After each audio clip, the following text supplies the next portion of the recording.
warahmatullahi wabarakatuh.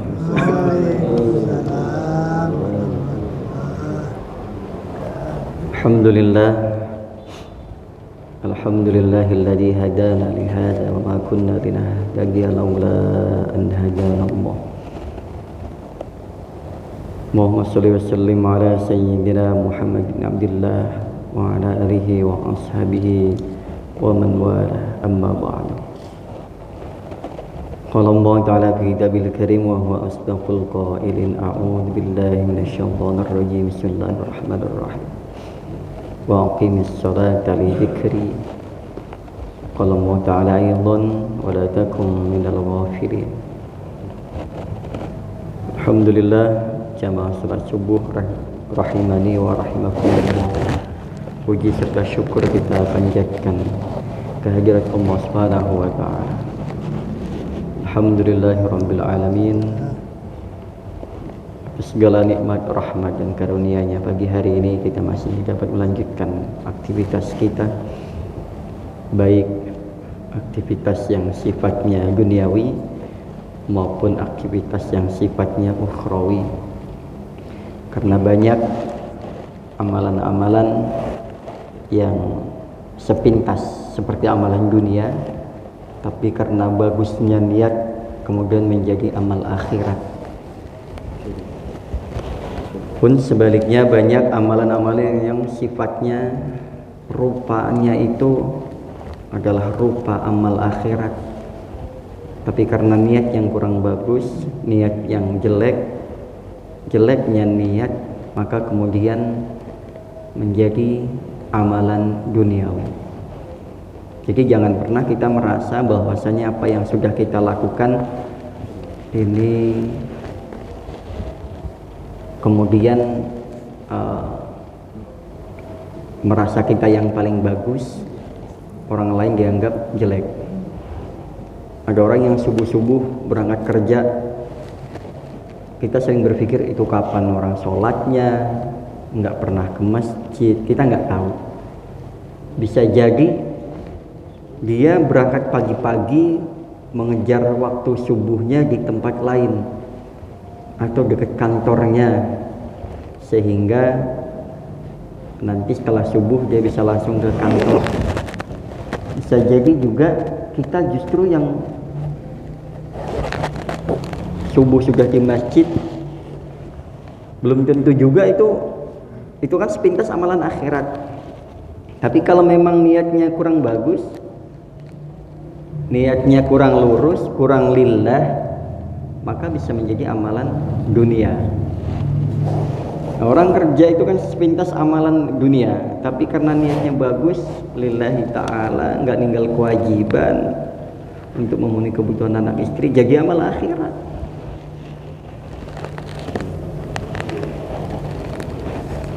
Salawat salam semoga senantiasa terlimpah curahkan kehariban baginda besar Muhammad sallallahu alaihi wasallam. Allahumma shalli wa sallim wa barik alaihi. Masih bab bayan syurut al-batinah min a'malil qalbi, masih syarat-syarat kebatinan, syarat-syarat batin dari amal-amal hati, supaya semakin meningkatkan kualitas terutama di sini adalah dalam hal sholat, menghadirkan hati sehingga sholat kita ini bukan hanya lahiriah saja, tetapi batiniahnya dapat.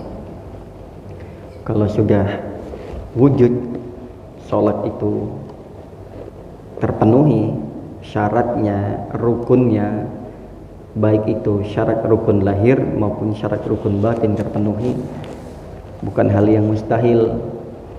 Ini semakin menambah kedekatan kita kepada Allah Subhanahu wa ta'ala.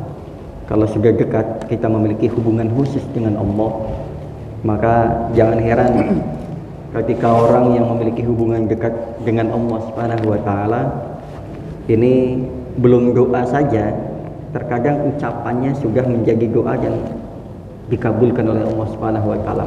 Kadang kita hati-hati dengan seseorang, Pak. Kadang orang tuh omongannya manjur banget, bener tuh, terlebih ke orang tua.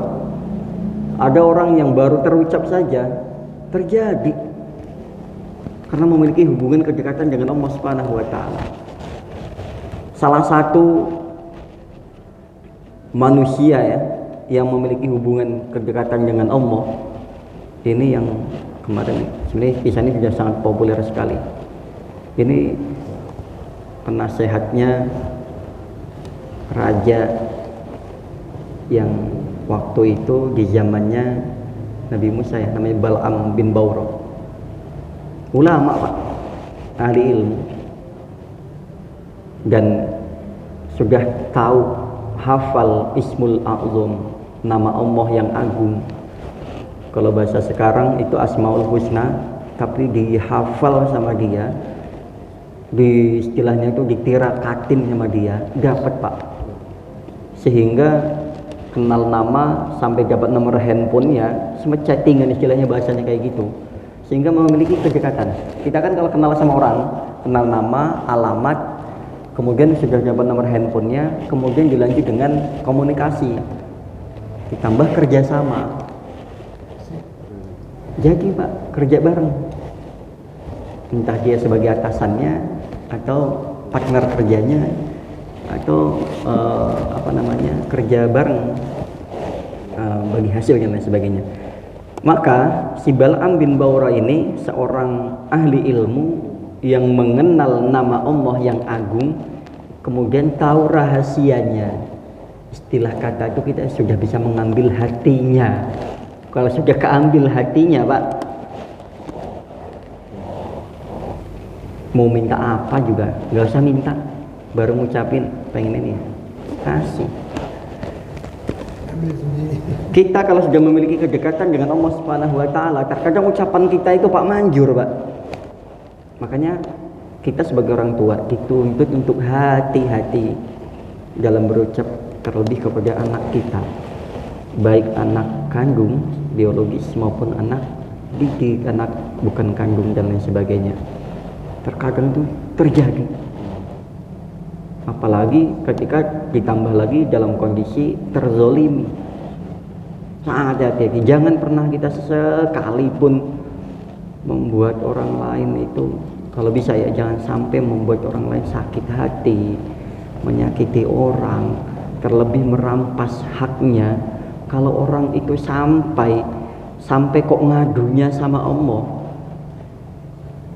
nggak ngadu saja, bisa jadi ditawarin.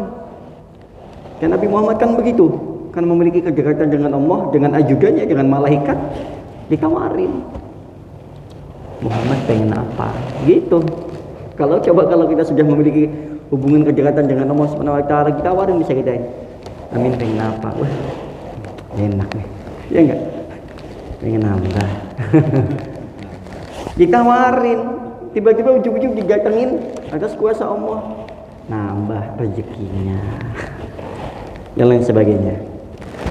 Karena sudah memiliki hubungan kita dengan Allah Subhanahu wa taala. Karena diantaranya kalau sholat kita tadi sudah memiliki ikatan batin dengan Allah, maka bukan hal yang mustahil ketika sholat 2 rakaat kita ternyata mampu mendatangkan solusi dari setiap permasalahan kita.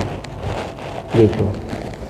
Jadi bukan hal yang mustahil kalau Allah ternyata memiliki satu jawaban melalui sholat kita.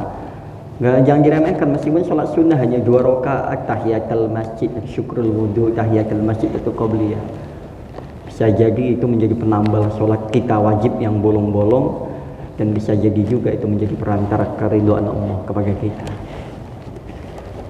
Bayanud dawa an-nafi' fi huduril qalbi. Setelah kita dianjurkan untuk memenuhi syarat lahir batin, kita juga harus tahu penawarnya. Ad-dawa, penawar yang bermanfaat fi huduril qalbi, untuk membantu menghadirkan hati itu sendiri. Jadi jangan sampai nanti hati hadir tapi nanti kemudian rusak karena ada sesuatu yang merusaknya. Kita saja kalau sudah membuat planning, misalkan rencana, atau kita punya angan-angan, punya impian, cita-cita, ada saja yang menghalanginya. Untuk menghadirkan hati di dalam sholat, ada saja yang menghalanginya. Maka perlu ada penawarannya. I'lam, ketahuilah annal mu'mina, sungguhnya orang mukmin, la budda, pasti, ayyakuna mu'azziman lillah, pasti dan harus mengagungkan Allah Subhanahu wa taala, Allah azza wa jalla, wa khaifan wa rajian, takut juga berharap. Takut kalau yang kita laksanakan, yang kita kerjakan, sholat yang kita kerjakan ini kok nggak bermanfaat, atau takutnya nggak diterima. Nah, ada ketakutan. Orang yang ibadahnya bukan hanya sekedar menggugurkan kewajiban saja, dia akan takut, ya Allah, diterima nggak ya, diterima nggak ya. Selalu berharap begitu, dan selalu akan persembahkan yang terbaik. Warajin, dan berharap Allah menerimanya. Wa mustahyan an taqsirihi, dan kita memiliki rasa malu dengan kekurangan ibadah kita, terutama ini kan lagi bahas masalah sholat. Kita malu, Pak. Malunya karena sholat yang kita kerjakan ini biasanya kita waktunya ini bukan waktu khusus. Kita tidak mengkhususkan waktunya, atau terkadang bahkan sisa-sisa waktu kita. Sholatnya setelah kita istirahat, sholatnya setelah kita kerja, sholatnya setelah kita makan, sholatnya setelah kita tidur. Jadi kita nggak punya waktu istimewa dengan Allah Subhanahu wa taala. Makanya jangan berharap diistimewakan juga. Kita sendiri tidak mengistimewakan waktu dengan Allah, ya jangan berharap juga waktu kita diistimewakan oleh Allah Subhanahu wa taala. Kalau kita bukan orang yang istimewa, kita tidak mengistimewakan hubungan kita dengan Allah, ya kita jangan berharap Allah punya waktu istimewa dengan kita. Itu tadi, makanya harus kembali dibangun. Ayo bareng-bareng dibangun. Kita malu akan kekurangan kita kepada Allah Subhanahu wa taala. Malu nikmatnya yang diminta banyak, kita mempersembahkannya sedikit. Ya kan? Kita mintanya banyak. Yang kita minta ini macam-macam. Setiap sholat, bahkan di luar sholat, kalau perlu sujudnya kita lama-lamain, tambah waktu, tambah durasinya, mintanya banyak sambil sesenggukan. Kita ini terlalu banyak minta sama Allah Subhanahu wa taala. Ya, Allah senang diminta, tapi dibarengi dengan kinerja, istilahnya gitu. Kita minta kenaikan gaji juga dibarengi dengan kinerja yang baik. Kalau kita sudah kinerjanya baik, dilihat sama atasan, kerjanya rajin, nggak banyak cari muka, kerjanya ikhlas, banyak inisiatifnya, maka atasan akan melihat, wah ini perlu dinaikkan gajinya nih. Nah, tapi kalau nuntut mulu, demo terus kerjaannya, tapi nggak dibarengi dengan keseimbangan kuantitasnya, ya maka jangan menuntut kualitasnya aja. Nah itu, jadi kita juga penting. Kita minta sama Allah dibarengi dengan mempersembahkan sesuatu yang terbaik untuk Allah. Kalau mintanya banyak, ternyata kita masih dibarengi dengan hal-hal yang merusaknya, maka repot. Maka dianjurkan kita untuk mencari penawarnya. Maka tidak akan menjadi obat kalau kita tidak mampu mencari penawar tersebut. An hadil ahwal ba'da imani. Yang pertama adalah perkuat keimanan kita. Sebelum melangkah kemana-mana, maka perkuat keimanan kita. Wa in kana quwwatiha biqadri quwwatin yaqini, maka meskipun hanya sekedar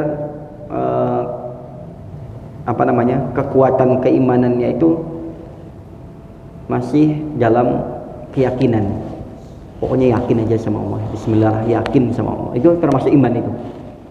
Termasuk menguatkan keimanan. Ketika kita memiliki keyakinan kepada Allah, adalah sholat bismillah, yakin diterima oleh Allah. Memiliki keyakinan, yakin usaha kita bakal hasil, ada Allah. Yakin anak cucu kita, keluarga kita bakal tercukupi. Memiliki keyakinan, itu salah satu bukti iman kita kepada Allah Subhanahu wa taala. Sebelum melangkah kemana-mana, maka harus memiliki keyakinan dulu kepada Allah Subhanahu wa taala. Pun fi sholat, di dalam sholat, la sababalahu illa tafarruqal fikri, kecuali kita mampu memisahkan antara pikiran duniawi di dalam sholat.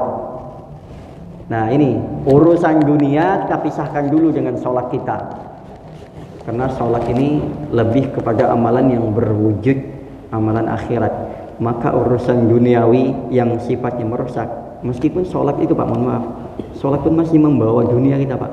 Salah satunya adalah pakaian yang kita pakai, fasilitas yang kita nikmatin. Soalnya kalau nggak ada urusan duniawi juga repot juga zaman sekarang. Ini salah satunya ada kipas, ada AC, membuat kita semakin nyaman, pakaian yang bersih, yang rapi dan lain sebagainya. Maka itulah salah satunya. Tapi itu sarana prasarana ya. Tetap pikiran kita untuk memikirkan dunia dihilangkan dulu. Ini yang menjadi faktor utama sholat, dengan membawa pikiran-pikiran duniawi, masalah-masalah hidup dibawa dalam sholat. Biasanya nanti malah justru tidak khusyuk sholatnya. Bila tafarruqul fikri, kecuali dia mampu memisahkan antara memikirkan urusan duniawi dan urusan ukhrawi. Wa taqsimul khatir wa ghaibatil qalbi anil munajati wal ghafla anis shalah. Mampu memisahkan pikiran dunia, jangan sampai dibawa-bawa meracuni sholat kita, merusak sholat kita. Wa taqsimul khatir, dan juga bagian-bagian daripada kegelisahan itu lagi sholat ini. Kita biasanya kan membawa berbagai macam masalah kehidupan kita dibawa ke sholat, kemudian juga seringkali muncul kekhawatiran di dalam sholat. Aduh, gimana ya, urusan dunia kepikiran Pak, urusan rumah tangga ke bawah-bawah, urusan kantor kerjaan ke bawah, urusan bertetangga ke bawah dan lain sebagainya. Sehingga pikiran-pikiran ini harus kita pisahkan, dan juga bagian-bagian daripada sesuatu yang membuat kita gelisah. Wa ghaibatul qalbi, dan hilangnya hati ketika kita munajat wal ghaflah, dan lupa anis sholat. Tentang kita juga harus sadar saat kita sholat kita itu sendiri, kita harus pikiran kita dipisah, pikiran urusan-urusan yang tadi dipisah dari sholat. Nah, nanti boleh dibawa ketika doa. Terus juga kita mampu mengetahui bagian-bagian daripada sesuatu yang membuat sholat kita ini gelisah. Apa yang nggak tenang, nggak khusyuk, lupa bacaan, lupa rokaat, lupa syarat, lupa rukun. Itu salah satu yang merusak. Karena kita kepikiran dunia, sehingga memecah konsentrasi kita kepada Allah Subhanahu wa taala, sehingga ini waqibatul qalbi, sehingga hati kita nggak bisa hadir, sehingga kosong kembali, sehingga kita nggak jadi munajat kepada Allah, lalai anis sholat. Bahkan sholatnya itu sendiri kita lupa rokaat, lupa bacaan. Nggak jarang itu sholat sendiri saja kita seringkali begitu. Sholat jadi makmum sering begitu, sholat jadi imam sama lebih-lebih. Oh, imam itu kan godaannya lebih banyak, lebih besar. Terkadang yang bacaan yang kita ingat saja, yang sudah hafal bolak-balik, istilahnya sudah hafal di luar kepala, bahkan sudah kita hafal sejak kecil, ketika dibaca di imam bisa jadi lupa. Hal sepele saja, kita sholat subuh ini udah dari kecil kita sholat. Kalau orang kampung seperti saya ini kan biasanya sholat subuhnya ini kan sudah dari kecil itu udah kunut, bisa jadi lupa loh. Terkadang bisa jadi lupa. Kelihatannya sederhana dan sudah istilahnya itu sudah menjarah daging, tapi bisa lupa. Apalagi bacaan-bacaan ayat-ayat pilihan, ya kan, betul ya. Jangankan yang ayat pilihan, ayat biasa yang familiar, surat-surat pendek saja dibaca, bisa lupa kita, pecah konsentrasinya. Jangankan ketika sholat, di luar sholat saja terkadang kita zikiran, karena sudah pikiran kita terpecah, konsentrasi kita kadang juga lupa. Nah itu, sehingga sholatnya seperti kurang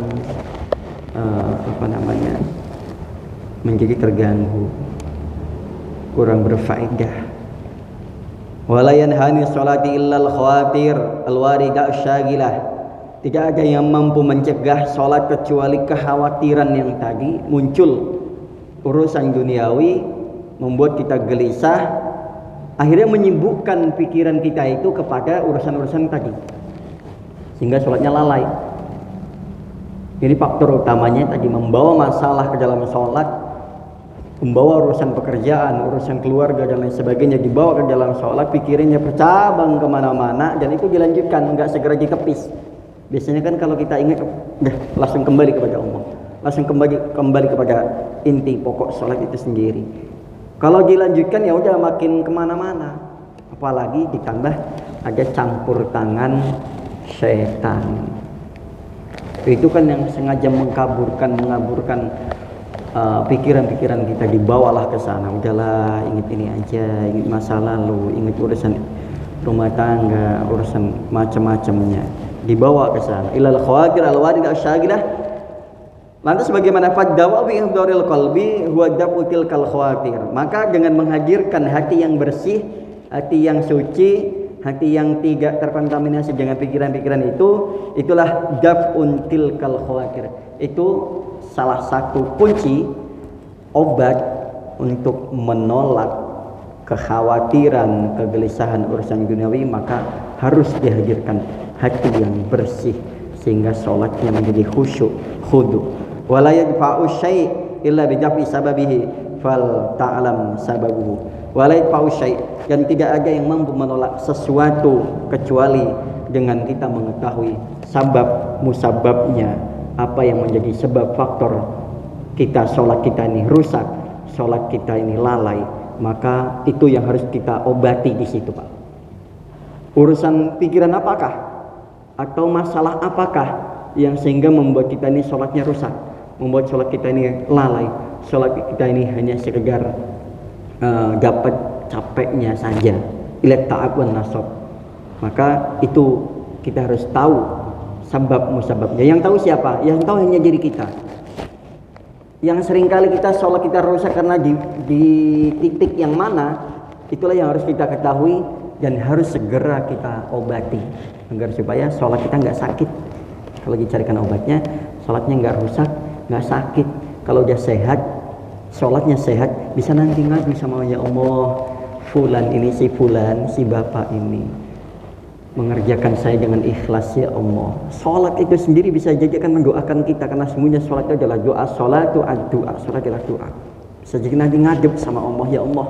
Ketika sholat itu dibawa oleh malaikat dengan catatan amalnya, ngaji sama ya Allah, ampunilah dia ya Allah si fulan, dia mengerjakan saya dengan sungguh-sungguh ya Allah, syarat rukunnya terpenuhi, lahir batinnya terpenuhi, dia mencoba menepis setiap gangguan-gangguan, kekhawatiran atau kegelisahan, setiap sesuatu yang membuat dia galau dalam sholatnya, dia tepis sebisa mungkin, semaksimal mungkin, meskipun tidak khusyuk sepanjang sholatnya, tapi usaha dia sudah maksimal ya Allah, ampuni dia ya Allah, terimalah saya untuk menjadi amal baiknya.